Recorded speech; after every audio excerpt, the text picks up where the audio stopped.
자, 138조에 보면은 무효행위에 대한 전환 이렇게 되어 있습니다. 전환.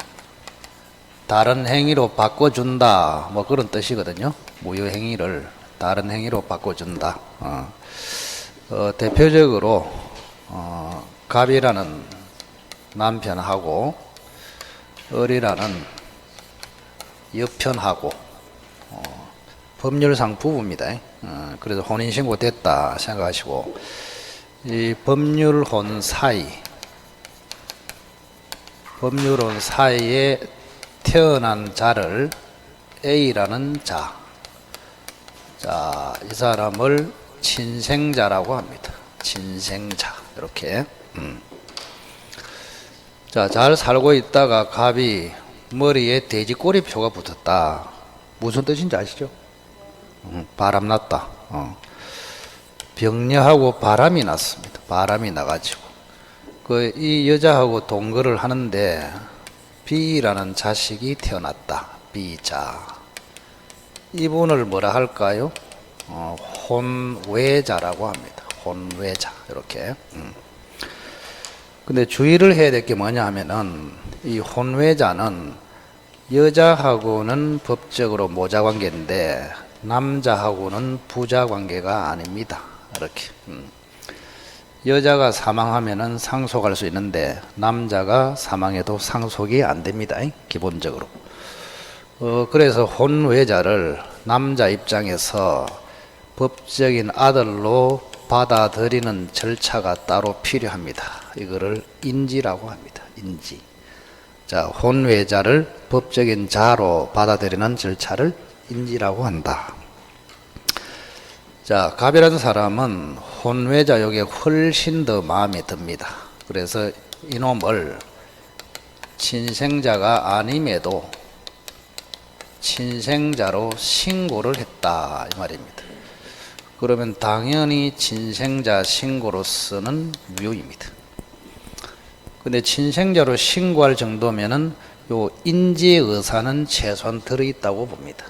그래서 그걸 감안해서 우리 판례는 인지신고로서 유효인 것으로 바꿔줍니다. 자, 이거를 우리는 무효행위 전환 이렇게 부릅니다. 무효행위 전환. 무효인 행위를 유효인 행위로 바꿔주는 것을 무효행위 전환 이렇게 부릅니다. 자, 똑같은 예가 하나 더 있습니다. 타인의자, 타인. 다른 사람의 아들을 역시 친생자로 신고했습니다. 친생자 신고. 그러면 친생자가 아님에도 친생자로 신고했기 때문에 무효입니다. 근데 친생자로 신고할 정도면은 입양의 의사는 들어있는 것으로 봅니다. 그래서 무효인 친생자 신고를 입양 신고로 전환시켜서 유효로 바꿔준다. 이것도 무효행위 전환 이렇게 부릅니다. 자, 판례 두 개를 꼭 기억하십시오. 혼외자를 친생자로 신고하면은 인지신고로 전환. 타인의 자를 친생자 신고하면은 입양신고로 전환. 이렇게. 그리고 우리 법 자체에 하나가 있습니다. 법에 보면 두 개는 판례이고, 유언을 할 때 가장 엄격한 유언을 비밀정서 유언이라고 합니다. 비밀정서 유언. 근데 비밀정서랍시고 했는데 요건이 탈락돼 가지고 이 비밀정서가 무효가 됐다 이런 이야기입니다. 근데 조사를 해보니까 한 단계 낮은 자필정서 요건을 갖추고 있다 이 말이에요. 이런 경우에는 자필정서 유언으로서 유효한 것으로 전환시킨다. 세 가지를 꼭 기억하십시오. 세 가지. 자, 혼외자를 친생자 신고했을 때 인지신고로 전환. 타인의 자를 친생자 신고했을 때 입양신고로 전환. 자, 비밀정서라고 했는데 비밀정서 요건이 탈락되고 자필정서 요건을 갖췄을 때 비밀정서 유언을 자필정서 유언으로 살려낸다. 이렇게 세 가지를 꼭 기억하시고. 자, 그 다음 103조하고 반사회적 무효하고 불공정 무효, 절대적 무효 맞죠? 좀 이따가 보겠지만은 요 반사회적 무효는 추인도 안 되고 전환도 안 됩니다. 둘 다 안 됩니다. 근데 절대적 무효인데 요거는 추인은 안 되지만 전환은 가능하다. 그래서 요게 특이하기 때문에 이미 기출이 한 2번 정도 됐습니다. 이렇게. 자, 원래는 절대적 무효는 추인도 안 되고 전환도 안 되는 게 맞거든요. 그런데 불공정 무효는 그죠? 특이하게 우리 판례가 전환을 인정하고 있다. 그렇게 간단하게. 나머지는 볼 필요 없습니다. 자, 139조를 보겠습니다. 무효 행위를 추인을 한다. 자, 우리 민법의 추인은 무효인 것을 유효로 살려낸다 그런 뜻이거든요. 총 3개가 있습니다. 어제 배운 게 뭐더라?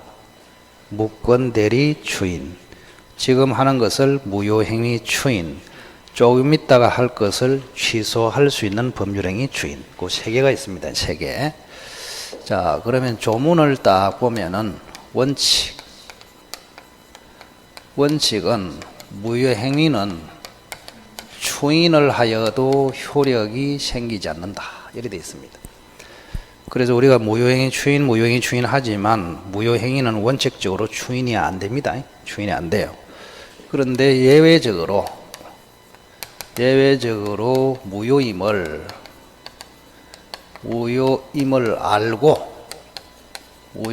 알고 추인을 했다. 무효임을 알고 추인하면은 그때부터 새로운 법률행위를 한 것으로 본다. 이렇게 되어 있습니다. 자, 그래서 무효행위는 예외적으로 무효임을 알고 추인하면은 그때부터 유효다. 그 말은 다른 말로 하면은 비소급적이다. 비소급적 유효다. 이런 이야기입니다. 비소급적 유효. 그래서 무효행위는 추인이 안 되는데 예외적으로 무효임을 알고 추인하면은 추인이 되는데 그때 추인도 소급적이 아니고 비소급적 유효다. 이렇게. 자, 그 다음에 이제 2번째 요건이 뭐냐? 추인이 되기 위해서는 요게 조문에는 없는데 훨씬 더 중요합니다. 무효 원인이 소멸된 후가 되어야 추인으로서 살려낼 수가 있다. 무효 원인 소멸. 근데 이제 무효 소멸은 절대적 무효. 절대적 무효는 무효 원인 소멸이 안 됩니다. 거의 다. 그래서 반사회적 무효, 불공정 무효는 법이 바뀌지 않는 한 영원히 무효입니다. 무효 원인 소멸이 안 돼요. 그럼 소멸이 안 되기 때문에 절대적 무효는 추인이 된다, 안 된다? 안 된다, 이렇게. 그래서 절대적 무효는 추인이 안 된단 말이에요. 그죠? 자, 상대적 무효. 상대적 무효는 무효 원인이 소멸이 가능합니다. 그래서 추인해서 살려낼 수가 있다. 이렇게. 그럼 대표적인 예를 한번 들어볼까요? 자, 갑이라는 사람이 요 토지를 을에게 1억으로 매매를 했습니다. 1억으로 매매. 3월 1일 날. 이렇게. 근데 이거를 이제 가장매매를 했단 말이에요. 가장매매. 가장매매는 통정 허위 표시로서 무효 맞죠? 무효입니다. 무효. 이렇게. 그러면 이건 절대적 무효입니까? 상대적 무효입니까? 상대적 무효. 그래서 5월 1일 날, 2달 뒤에, 진짜 매매하기로 합의를 딱 했단 말이에요. 합의. 그러면 5월 1일 날 진짜 매매하기로 합의를 했다. 그 말은 무효임을 알고 하는 것입니다. 맞죠? 무효임을 몰랐다면은 진짜 하자. 이런 거 합의할 필요가 없잖아요. 그래서 무효임을 모르고 했기 때문에 예외에 해당됩니다. 이렇게. 자, 그래서 무효임을 알고 합의했기 때문에 그때부터 새로운 매매로 본다. 즉 이때부터 유효로 된다. 이 말입니다. 그래서 합의를 하는 순간 무효 원인이 즉시 소멸해 버립니다. 상대적 무효이기 때문에. 그래서 반사회적 무효는 무효 원인 소멸이 안 되지만 상대적 무효는 합의를 하는 순간 가장매매를 진짜로 바꾸자 그러면 무효 원인이 소멸됩니다. 소멸되고 무효임을 알고 했기 때문에 그때부터 비소급적 유효가 된다 이런 이야기입니다. 자, 그런데 만약에 특약을 하잖아요. 특약을 하면은 소급적 유효도 가능합니다. 여기까지. 우리는 처음부터 3월 1일부터 유효한 것으로 하자. 이게 특약을 하면은 3월 1일부터 유효가 된다. 그렇게. 자, 뒤로 넘겨보세요. 자, 유동적 무효를 보겠습니다. 유동적 무효. 자, 유동적 무효, 이거는 뭐 엄청나게 중요하죠. 자, 오늘도 역시 기본적인 구조를 잘 아셔야 됩니다. 유동적 무효. 자, 이거는 뭐 별 4개다. 이렇게 생각하시고, 별 4개. 매년 예상 문제입니다. 그래서 출제위원이 왜 이거를 출제를 하려고 하느냐. 유일하게 일본 대심원에서 우리나라 판례를 수입한 게 요거예요. 그래서 대법관들이 자부심이 굉장히 강합니다. 그래서 출제위원이 그걸 아는 척 하기 위해서 굉장히 내고 싶어 합니다. 그래서 잘 참으면은 출제를 안 하고 못 참으면은 출제하고 주로 못 참습니다. 그래서 출제를 해요. 자, 이거를 잘 좀 기억하시기 바랍니다.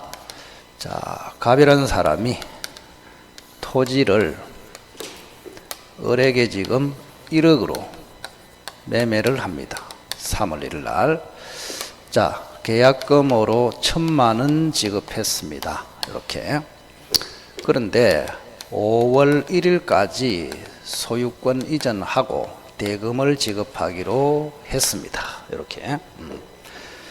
근데 하필 요 토지가 규제 지역에 들어 있습니다. 규제 지역.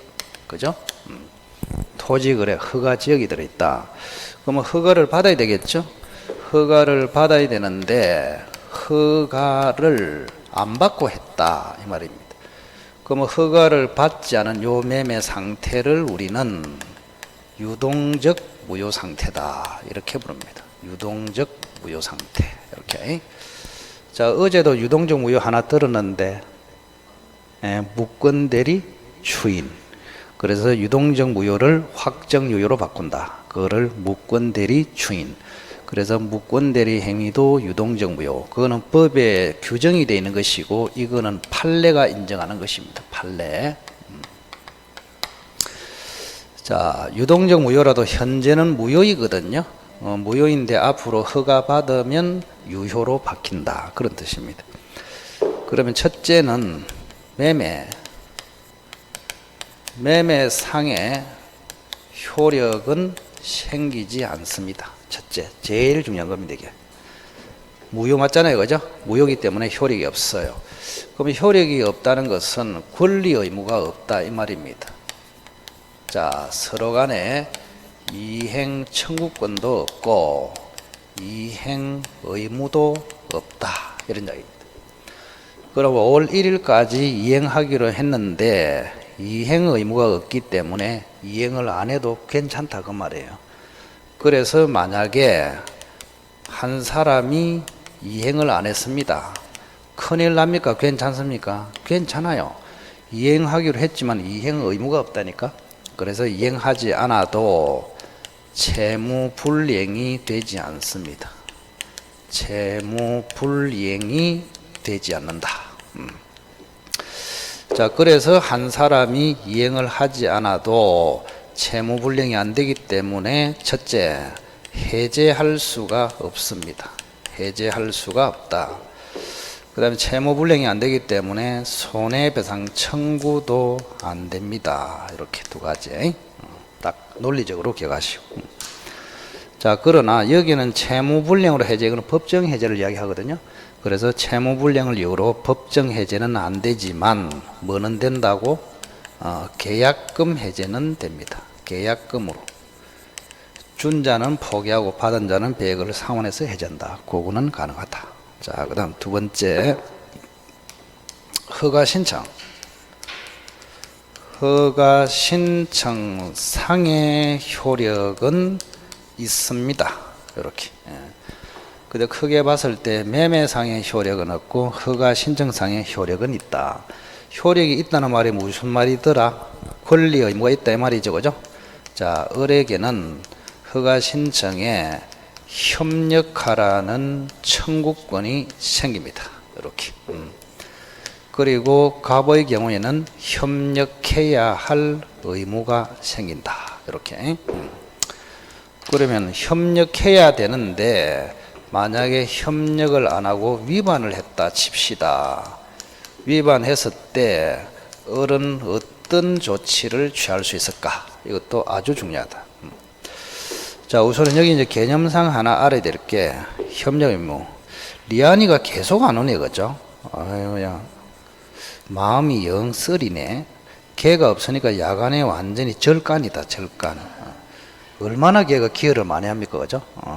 그 오늘 그 주간으로 가신 분 있잖아요, 여기. 텐션 높은 사람. 배신자라고 이야기해 줬습니다. 배신자. 야간에서 다 배신자로 지금 여기고 있다.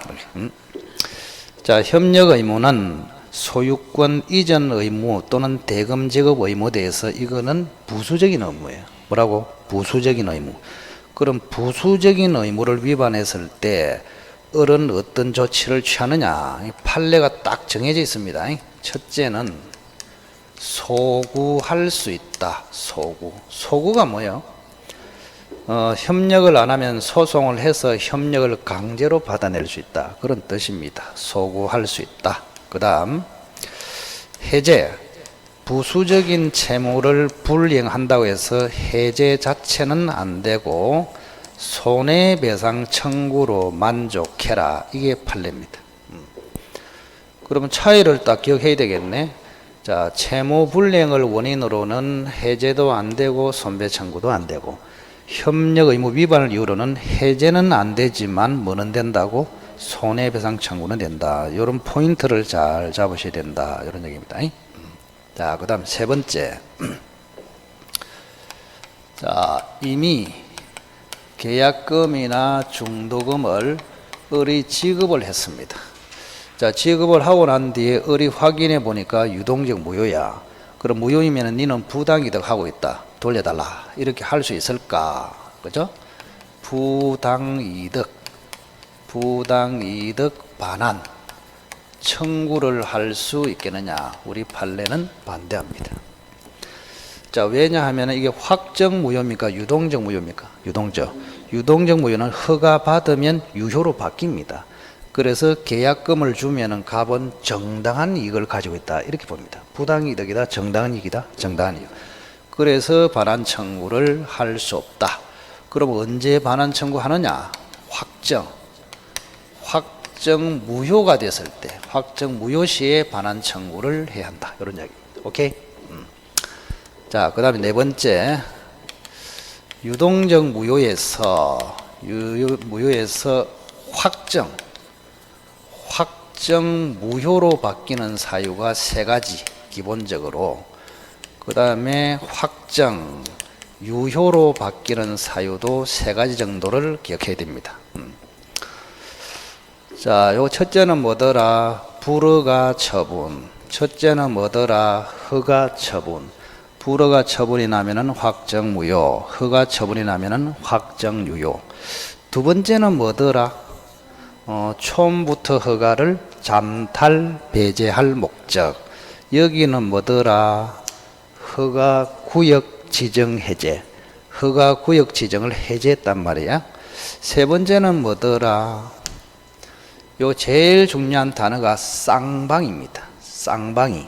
쌍방이 허가 신청하지 않기로 명백히 합의했거나 표시했다. 그런 이야기입니다. 저기는 세 번째가 뭐더라?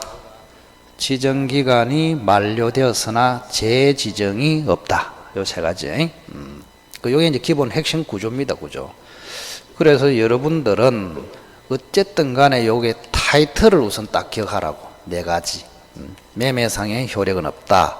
허가 신청상의 효력은 있다. 돈을 지급했을 때 반환받을 수 없는 것이 원칙이다. 그 다음에 유동적 무효에서 확정되는 사유가 뭐냐. 이렇게죠. 요 기본기를 딱 익힌 다음에 이제 판례를 조금 추가를 하시면 됩니다. 자, 1번은 뭐라고? 불허가 처분.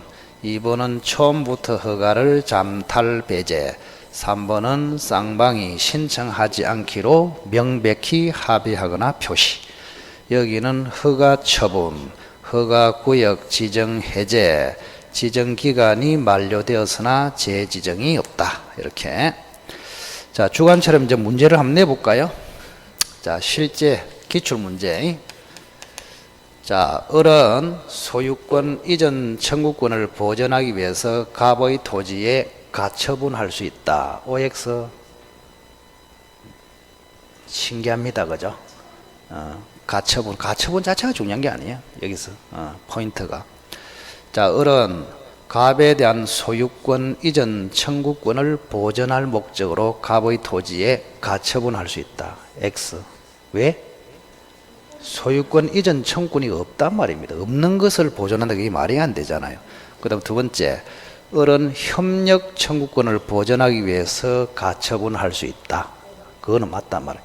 협력 청구권은 있고 이행 청구권은 없잖아요. 그걸 묻고 있는 것이단 말이에요. 그죠? 그 조금만 기출식으로 달라지면 눈이 희둥그레진다 이 말입니다. 그죠?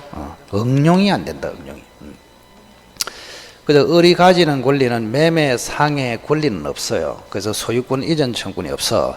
대신에 협력 청구권이 있단 말이에요. 그래서 소유권 이전 청구권이 아니고 협력 청구권을 보전할 목적으로 가처분할 수 있다. 이렇게 맞습니다. 오케이? 자, 그 다음 두 번째. 자, 병이라는 사람이 을에게 돈을 빌려줬습니다. 똑같아요. 자, 병은 을의 소유권 이전 청구권을 대위 행사할 수 있다. X. 병은 을의 협력 청구권을 대위 행사할 수 있다. O. 감을 잡았죠. 그래서 소유권 이전 청구는 존재하지 않고 협력 청구는 존재하고. 그게 팔립니다. 별거 아니라고. 훈련을 하시면 된다. 그 말이죠. 그죠? 자, 132페이지 취소 볼까요? 취소.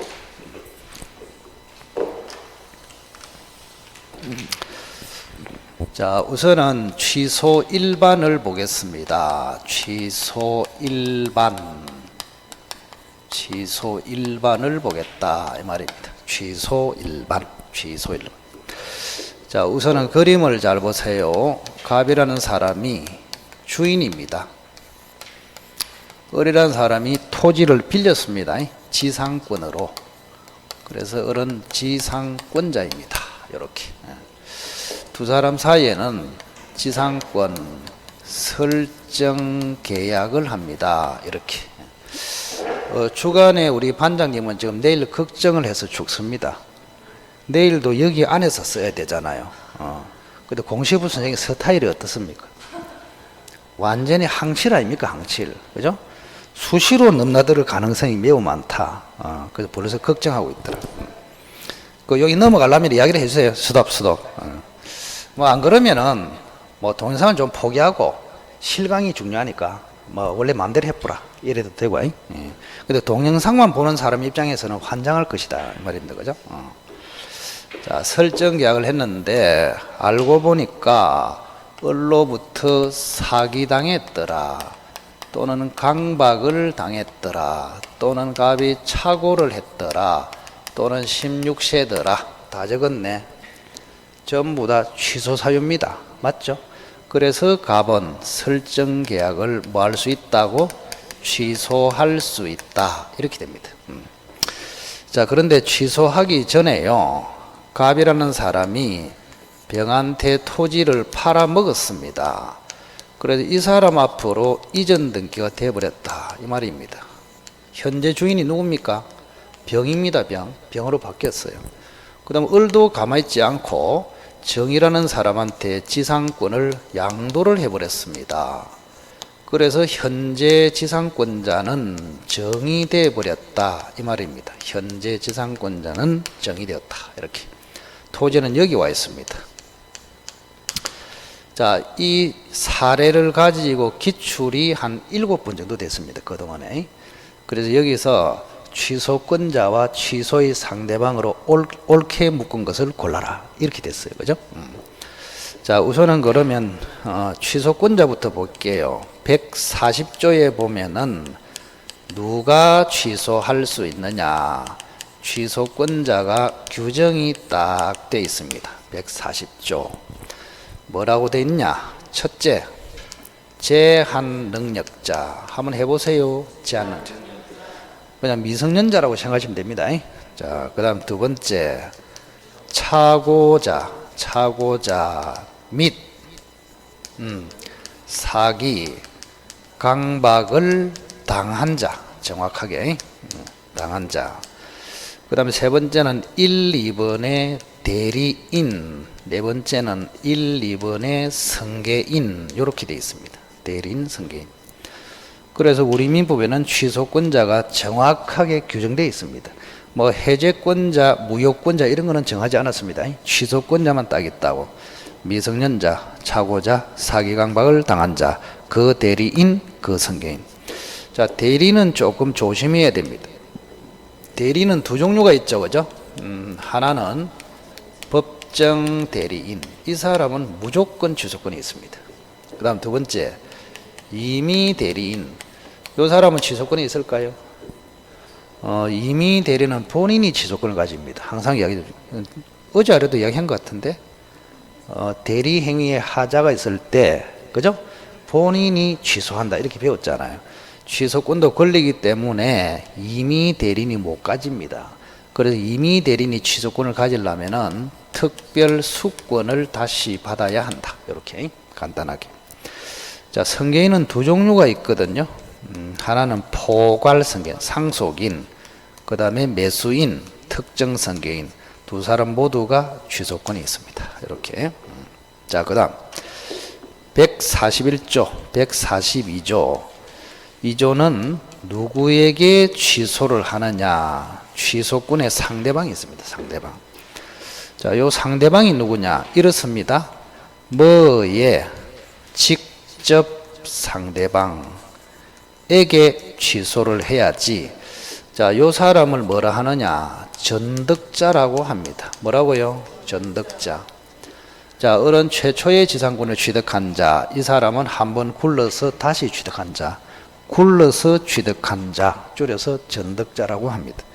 자, 그러면 취소의 상대방은 누구냐? 뭐의 직접 상대방에 대해서 취소를 합니다. 자, 그러면 이 그림에서 취소권자는 누굴까요? 취소권자. 갑은 당연히 맞죠? 제한 능력자, 사기 강박을 당한 자, 차고자. 그 다음 병도 취소권자가 맞습니다. 1번에 특별 승계인이단 말이에요. 그래서 취소권자는 갑 또는 병. 자, 그럼 취소를 할 때는 을에게 할까요? 정한테 할까요? 자, 편지를 보낼 때 드디어 왔다. 와, 축하한다. 드디어 왔다. 자, 갑과 을이 취소를 하려면 전화를 할 거 아닙니까? 그럼 을에게 합니까? 정한테 합니까? 을에게 합니다. 을에게. 을에게 해야지 정한테 해서는 안 된다 이 말입니다. 을에게. 그럼 을을 뭐라 하느냐? 이게 중요하다고. 요거 말을 할 줄 알아야 돼. 뭐에 직접 상대방 을에게 해야 한다 이 말입니다. 직접 상대방. 자, 을은 설정 계약의 직접 상대방 맞죠? 그러면 설정 계약을 뭐라 하느냐? 취소할 수 있는 법률 행위의 직접 상대방. 한번 해보세요. 취소할 수 있는 법률 행위의 직접 상대방 을에게 한다. 그래서 을에게 해야지 정한테 해서는 안 된다. 그런 이야기입니다.